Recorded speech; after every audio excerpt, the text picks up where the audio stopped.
Love and marriage in ancient Rome were deeply rooted in the social, economic, and political fabric of Roman society. Unlike modern Western ideals, which often emphasize romantic love as the foundation of marriage, Roman marriages were primarily pragmatic arrangements designed to strengthen family ties, produce legitimate heirs, and ensure the stability of society. However, this does not mean that love was absent from Roman life.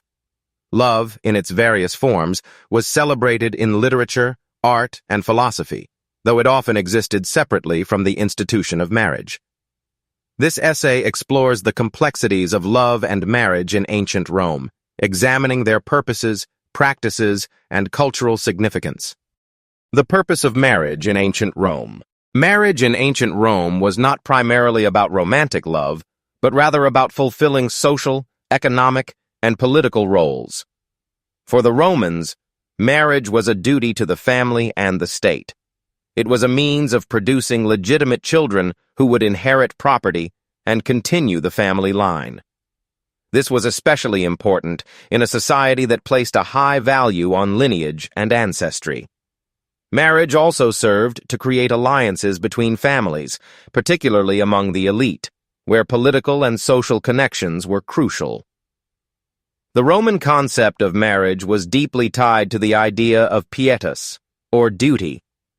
A Roman citizen was expected to marry and have children as part of their responsibility to contribute to the stability and growth of the Roman state. This sense of duty was reinforced by laws and social expectations.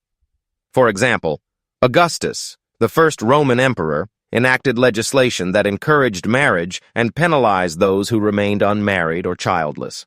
Arranged marriages and family involvement. Marriages in ancient Rome were often arranged by the families of the bride and groom, particularly among the upper classes. The consent of the paterfamilias, the male head of the household, was essential for a marriage to take place. The paterfamilias had significant authority over his family, including the power to arrange marriages for his children and even to dissolve them if necessary. While romantic love was not a primary consideration in arranged marriages, it was not entirely ignored. Families might take into account the compatibility of the couple, and there are instances of couples developing affection for each other over time. However, the primary considerations were social status, wealth, and political connections. For example, a wealthy family might arrange a marriage to secure an alliance with another powerful family, or to consolidate their wealth and property. Legal and social aspects of Roman marriage. Roman marriage was a legal contract rather than a religious ceremony. There were two main types of marriage in ancient Rome, cum manu and sine manu. In a cum manu marriage, the wife came under the legal control of her husband, or his paterfamilias. This meant that she transferred from her father's authority to her husband's, and her property became part of her husband's estate. In a sine manu marriage, the wife remained under the legal authority of her father, which allowed her to retain some independence and control over her property. Divorce was relatively common in ancient Rome and could be initiated by either spouse. However, the process was simpler for men, who could divorce their wives by simply declaring their intention to do so. Women, on the other hand, needed the support of their paterfamilias to initiate a divorce. Despite the relative ease of divorce, it was not taken lightly, as it could have significant social and economic consequences. Wedding ceremonies and rituals. Roman wedding ceremonies were elaborate events, especially among the elite. The wedding day was filled with rituals and traditions that symbolized the union of the couple and the joining of their families. One of the most important rituals was the signing of the marriage contract, which outlined the terms of the marriage, including the dowry. The bride typically wore a white tunic, a flame-colored veil, flammium, and a belt tied with a special knot, known as the nodus herculaneus.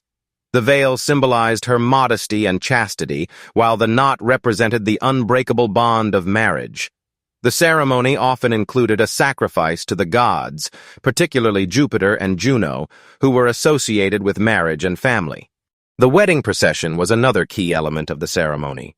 The bride was escorted from her father's house to her new home by her family and friends.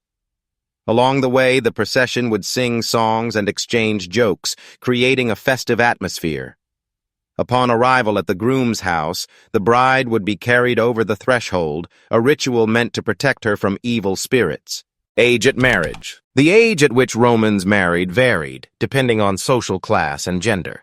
Girls often married in their early teens, sometimes as young as 12 or 13. This early age of marriage was linked to the emphasis on fertility and the production of heirs. Men, on the other hand, typically married in their mid to late 20s, after they had established themselves financially and socially. The age difference between spouses was often significant, particularly among the elite. This disparity reflected the different roles and expectations of men and women in Roman society. Men were expected to be providers and protectors, while women were expected to be wives and mothers. Love in ancient Rome. While marriage in ancient Rome was primarily a practical institution, love was not absent from Roman life. Love, in its various forms, was celebrated in literature, art, and philosophy. Roman poets such as Ovid, Catullus, and Propertius wrote extensively about love, passion, and heartbreak. Their works reveal a deep appreciation for the emotional and sensual aspects of love, even if these were not always central to marriage. Ovid's Ars Amatoria, The Art of Love, is a prime example of Roman attitudes toward love and romance. In this work, Ovid offers advice on how to attract and seduce lovers, emphasizing the importance of charm, wit, and physical beauty. While Ovid's work is often playful and satirical, it reflects a broader cultural fascination with love and desire. Catullus, another Roman poet, is known for his passionate and often deeply personal love poems. His poems to his lover Lesbia reveal the intensity of his emotions, from joy and desire to jealousy and despair. Catullus's work demonstrates that love, even when unrequited or fraught with difficulties, was a powerful and transformative force in Roman life. Extramarital relationships and adultery. Extramarital relationships were common in ancient Rome, particularly among the elite. Men often had relationships with enslaved people, concubines, or courtesans, while women faced stricter social scrutiny. Adultery was technically illegal for married women, but enforcement was inconsistent and often politically motivated. The double standard in Roman attitudes toward adultery reflects the broader gender inequalities in Roman society. Men were expected to be sexually active, even outside of marriage, while women were expected to remain chaste and faithful. This double standard was reinforced by laws such as the Lex Julia de Adulteriis Coercendis, enacted by Augustus, which penalized adultery but primarily targeted women. Philosophical views on love. Roman philosophers such as Seneca and Cicero discussed love in the context of virtue, friendship, and duty. They often emphasized the importance of emotional control and rationality over passion. For example, Seneca argued that love should be guided by reason and that excessive passion could lead to folly and suffering. Cicero, in his work De Amicitia, on friendship, explored the idea of love as a bond between equals. He argued that true friendship, based on mutual respect and virtue, was one of the highest forms of love. This philosophical perspective on love reflects the Roman emphasis on duty, honor, and moral integrity.